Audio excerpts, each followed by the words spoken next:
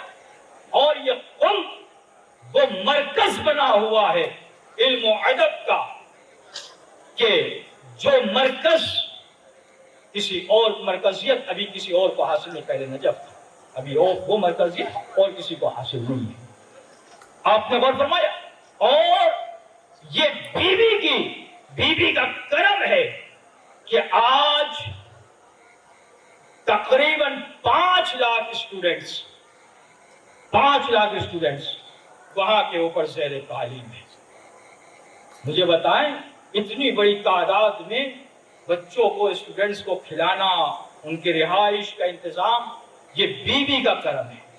اور یہاں اس بیوی کے در سے وہ علم ملتا ہے کہ جو دنیا میں کہیں کسی کے پاس دیکھنے کو نہیں ملتا. فاضل لنکرانی صاحب, آیت اللہ فاضل لنکرانی, ایک دفعہ پہنچے بیوی کے حرم میں, اشرا پڑھنے جانا تھا. آیت تطہیر کے اوپر بیوی سے توسل کیا, اور جب توسل کیا بیوی سے تو بیوی نے آیت تطہیر کے اوپر وہ نکات, وہ اسرار, وہ رموز عطا فرمائے کہ ان کا خود کا یہ بیان ہے کہ اگر میں 50 سال مطالعہ کرتا تو بھی یہ رموز اور اثرات میرے مطالعے کے بعد بھی حاصل نہیں ہو سکتے تھے جو بیوی سے توسل کرنے کے بعد مجھے ملے. آپ نے غور فرمایا یہ اس بیوی کا معجزہ ہے.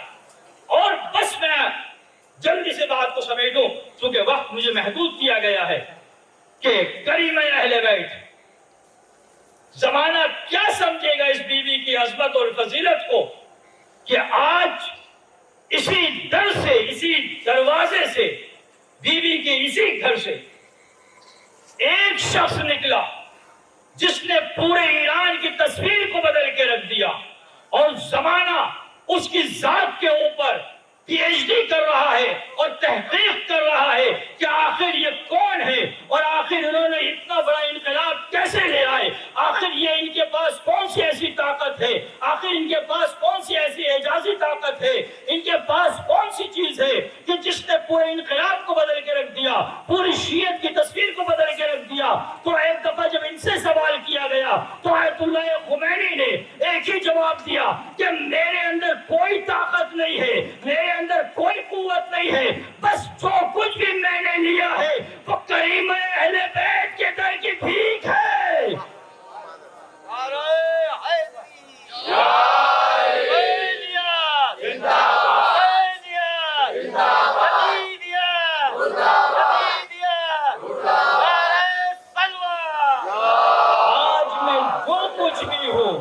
جو کچھ بھی ہوں, جس منزل پہ ہوں, آیت اللہ خمینی کہتے ہیں جو بھی کچھ ہوں, جس منزل پہ بھی ہوں, وہ اسی بیوی کے در کی بھیک ہے. تو اب مجھے جملہ کہنے دیجیے, اگر آپ بیدار ہیں تو ذرا سوچے کہ جب زمانہ اس در کے ایک آدمی کی فضیلت کو نہیں جان سکتا ہے تو ذرا سوچے اس در کی شہزادی کی عظمت کا تعلق کہاں سے کر سکتا ہے. صلوات پر محمد.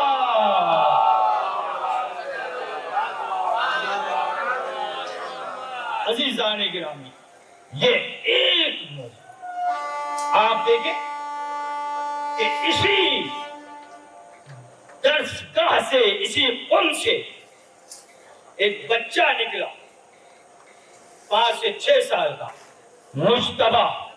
آپ نے سنا ہوگا جب یہ مکے پہنچا, یہ کوئی ایسی بات میں نہیں کہہ رہا جو آپ کو نہ مل سکے, یوٹیوب پہ آپ ڈالیے گا اور دیکھیے گا کہ مجتبیٰ جب یہ وہاں پہنچا مکے کے اندر تو بہت سارے حفظائے قرآن بیٹھے ہوئے تھے, سوال کرتے رہے, یہ جواب دیتا رہا, وہ سوال کرتے رہے, یہ جواب دیتا رہا. آخر میں جب ان کے سوالات ختم ہو گئے تو ایک دفعہ مجتبیٰ 6 سال کی عمر میں کھڑا ہوا, اور کھڑے ہونے کے بعد ایک عجیب جملہ کہا کہ سنو, میرے یہاں جانے سے پہلے جتنے سوال کرنے ہیں کر لو, کل میرے جانے کے بعد یہ نہ کہنا کہ شیعوں کو قرآن یاد نہیں رہتا. یہ صرف 5 سال 6 سال یہ فضیلت یہ مرتبہ کسی اور بنا پہ نہیں، اس در کی فضیلت، اس در کی فضیلت، یہ کریمہ اہل بیت ہے۔ جواد اس کو کہتے ہیں کہ جو مانگے اور پھر عطا کرے، اور کریمہ اس بیوی کو کہا جاتا ہے، کریم اس کو کہا جاتا ہے کہ جو بغیر مانگے ضرورت کو پورا کر دے، اس بیوی کو کریمہ اہل بیت معصومہ قم کہا جاتا ہے۔ صلوات بھیج محمد و آل محمد۔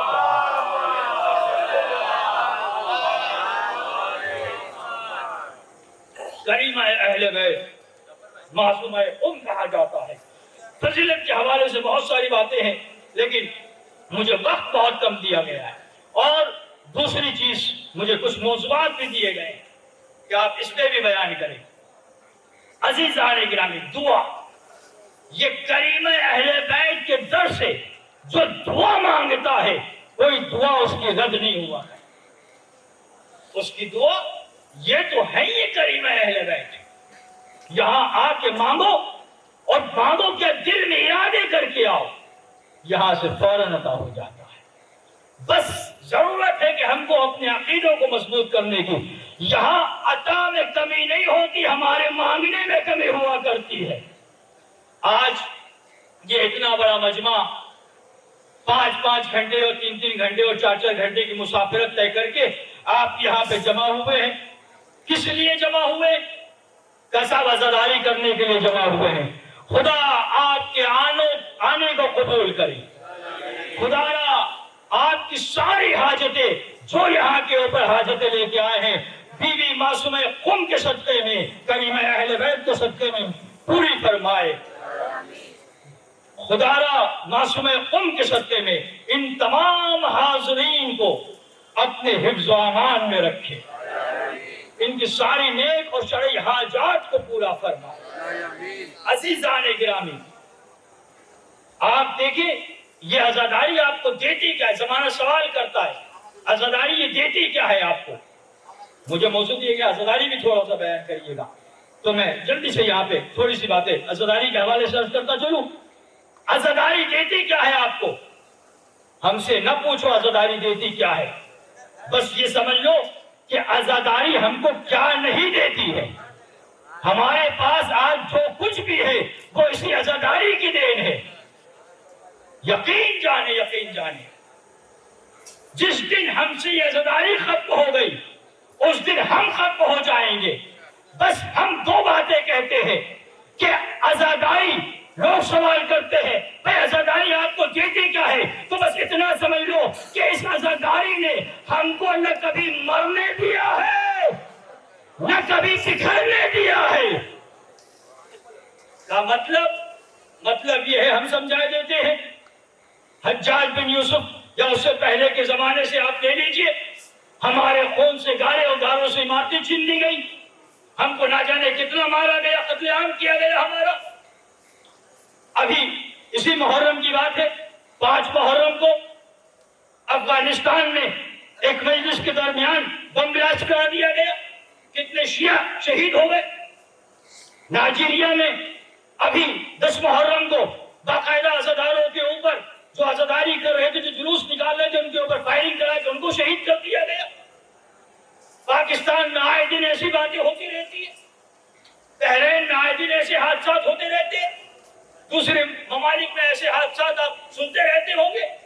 یعنی المختصر کروں تو ہم کو ہمیشہ مارنے کی کوشش کی گئی لیکن مار نہ سکے، دشمن کی تلواریں کند ہو گئی، گولیاں ختم ہو گئی، بم کے گولے ختم ہو گئے، لیکن یہ قوم نہ مٹ سکی۔ کیوں؟ صرف اس لیے کہ ایک بی بی کی دعا کا اثر ہے،